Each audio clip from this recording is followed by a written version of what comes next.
Hello everybody and welcome to another math video. Today we will be going over an introduction into the standard form of quadratic equations. So in this I'll be going over what that form looks like, the three big parts that make up it, and a couple of things that you can find using this form. To start, I'll give us the general equation that you'll find with this form of equations. So I will say f of x, or y depending on the equation, is equal to ax squared plus bx plus c. As far as the important things to keep track of in this equation, we need to keep track of the a, the b, and the c, because those will all be used in terms of finding the three main things that I'll be looking for in this video. That being the y-intercept, the axis of symmetry, and the vertex.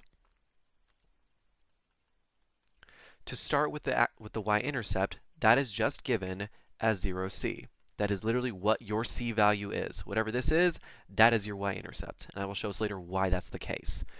As far as going over these letters a bit more closely, I should have done this before, when we're looking at a, b, and c, a always goes with the x squared. You see that x squared? The a is what is in front of it. The b will always go with the singular x.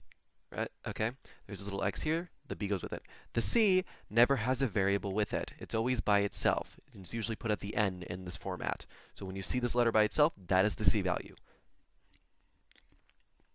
Moving over to the axis of symmetry, the formula that you will use in order to find this is negative b over 2a. That was really badly done.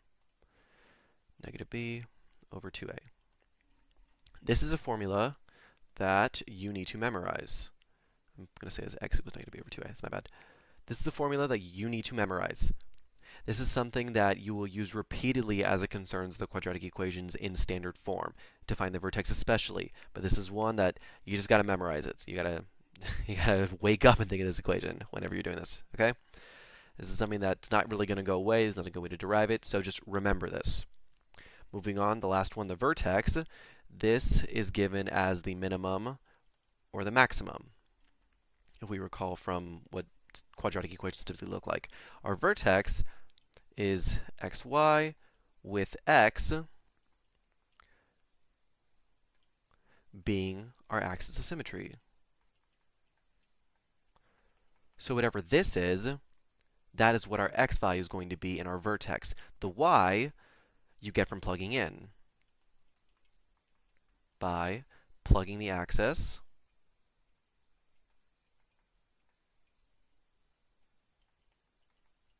into the equation. And I'll show each of you more how this will work down the line. So let's get into it.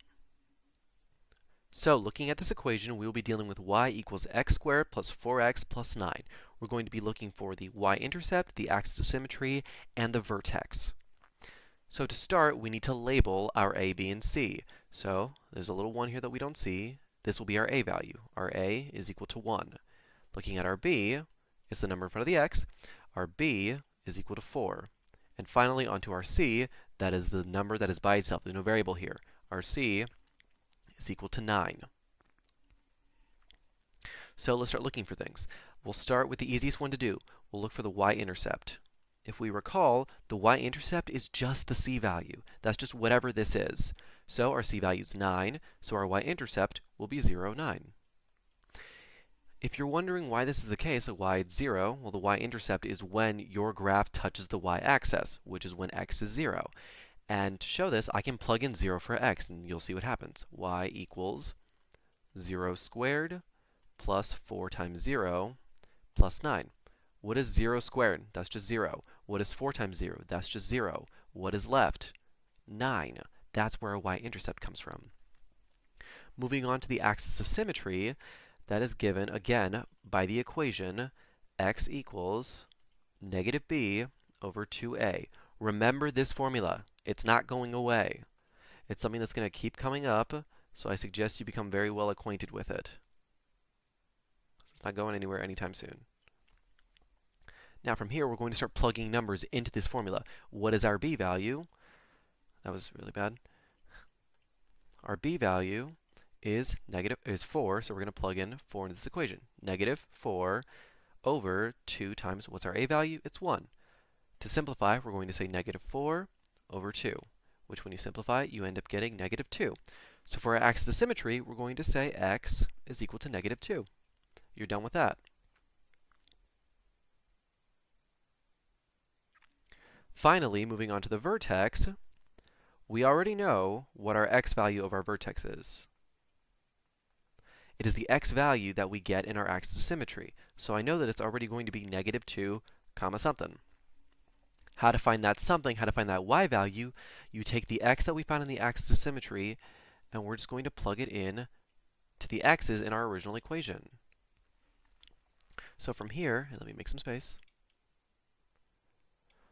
Let's start plugging in. I'm going to say y equals negative 2 squared plus 4 times negative 2 plus 9. Let's start simplifying. What's negative 2 squared? That is 4. 4 times negative 2, negative 8, plus 9. Let's combine some like terms. 13 minus 8, 5. So my final vertex is negative 2, 5. So these are the three things that I managed to get using this formula. Not that bad, right? I'll keep giving us more examples so that we can really get this down. Okay, so looking at this, we have the equation f of x equals 2x squared minus 8x minus 5. So to start, we should label our a, b, and c. What is our a value? It is 2. It's this first value here in front of the x squared. What's our b value? It's negative 8. It's the number in front of the regular x. And what is our c value? That's negative 5. It's the value or the number that doesn't have a variable. There's no x here. So it's this number. If you notice, the symbols or the signs that were in front of these variables or these numbers go with them when we label them. When I said b, it's negative 8. I'm including the negative here. When I got the c, it's negative 5. I'm keeping the negative from this equation. So again, let's start. We're going to find the axis of symmetry, the y-intercept, and the vertex. We're going to start with the easiest one to find. We're going to start with the y-intercept, which again is just given as 0, comma c. So 0, negative 5. The easiest one to find because it is given to us in our equation. Moving on, let's find the axis of symmetry. Axis. What is the equation we use again? X equals negative b over 2a. Memorize this formula, guys, or girls, or theys, whichever. Memorize this formula because it's going to keep coming up. I know I sound like a broken record saying it, but I wouldn't be saying it if it wasn't true. So let's plug in. X equals negative 8 over 2 times 2. That was a terrible bar. Hold on. Negative 8 over, that wasn't much better, 2 times 2. Let's simplify. Actually, before I do that, if you're wondering, why did I put this double negative here? Negative and the negative? That is because this negative before the b is a part of the formula. So it's sticking around because the b itself is negative 8, but the negative from the formula is still there. So when I go to simplify it, I end up getting positive 8 over 4, meaning my x is 2. My x value, x equals 2.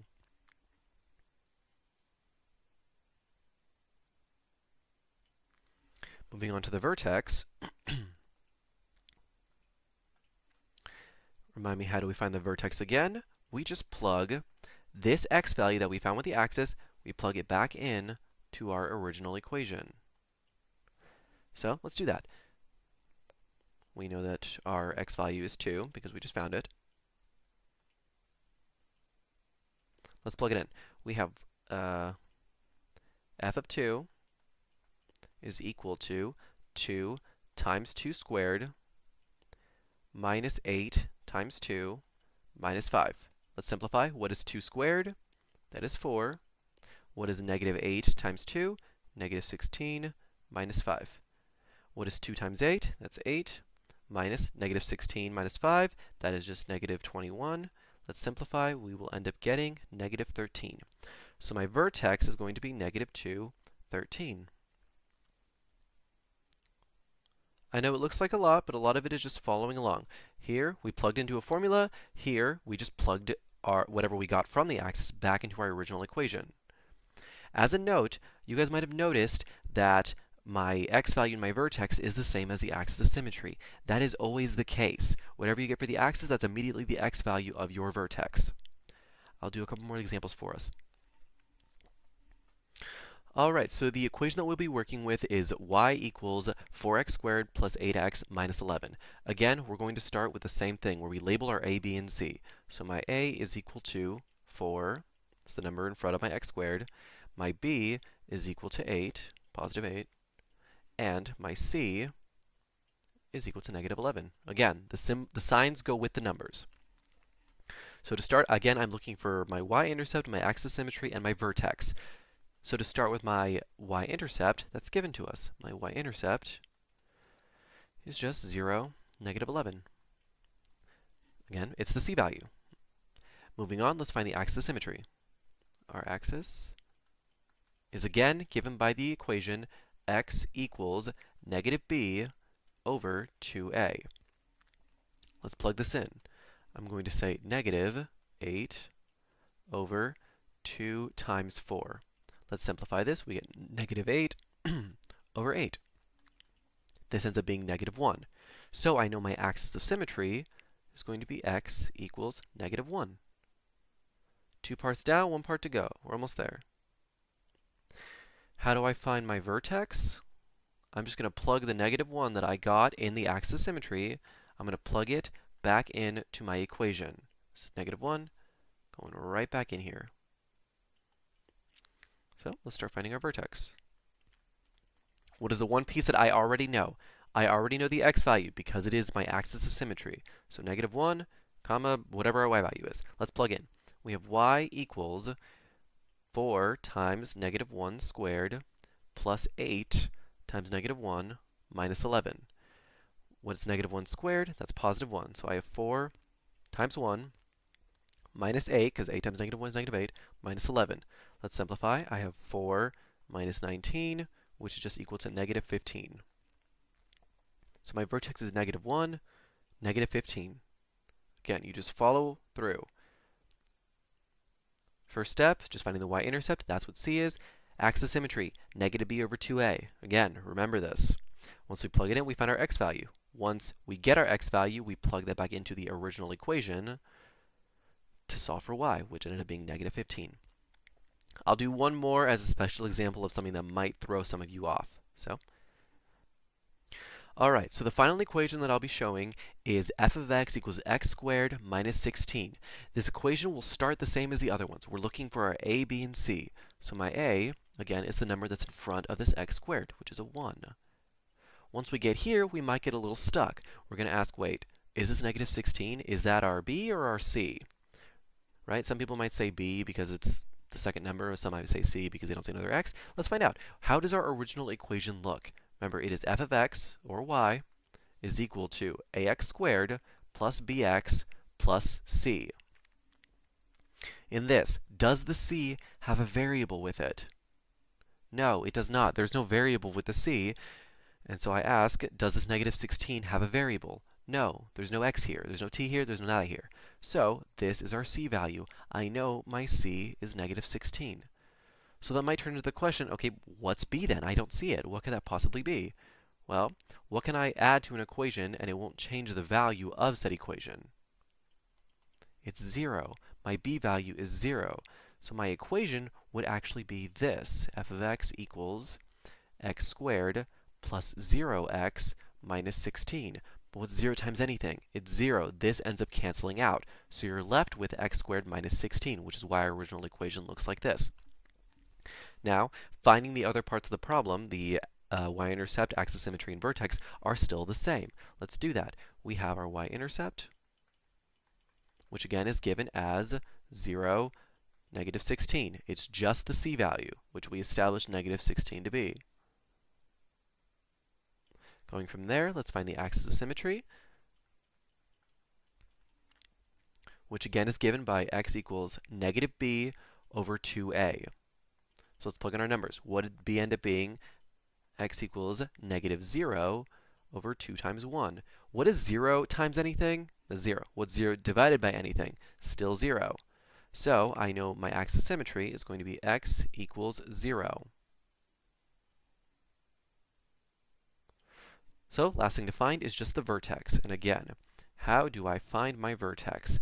I take the x value that I got in my axis symmetry and just put it back in to my original equation for x. That was terrible. I apologize.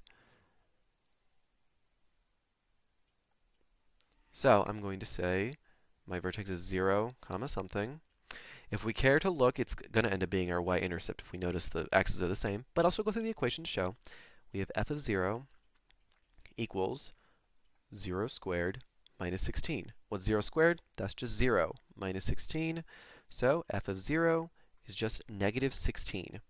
Look at that. It's the same as our y-intercept. That just means that the y-intercept is the minimum or maximum, depending on the equation. So that wasn't too bad, right? It happens. Don't need to panic when you see it. You are doing this right. So that's about it. You might get examples that involve you getting an axis symmetry that's a fraction or a decimal. That's fine. That doesn't mean you're doing it wrong. That just means that when you plug in the numbers into your formula or equation, it might be a little trickier. The good thing is about any of the formulas that I've shown, like even this one, you could plug this into a calculator, this entire thing into a calculator. With the first example where I had like y equals, what did I end up getting? Negative 2 squared plus 4 times negative 2 plus 9, you could plug this entire thing into a calculator. You just need to be mindful of your parentheses, right? If I don't plug this into a calculator with the or if I don't plug this in parentheses and I try and just put the negative 2 squared, I'm going to get a wrong answer. So when you plug it into a calculator, just be careful. But that said, you can still absolutely plug this whole thing into a calculator and still get the same answer that I got, just as a note. So thank you for watching. I hope this was helpful. Have a good one.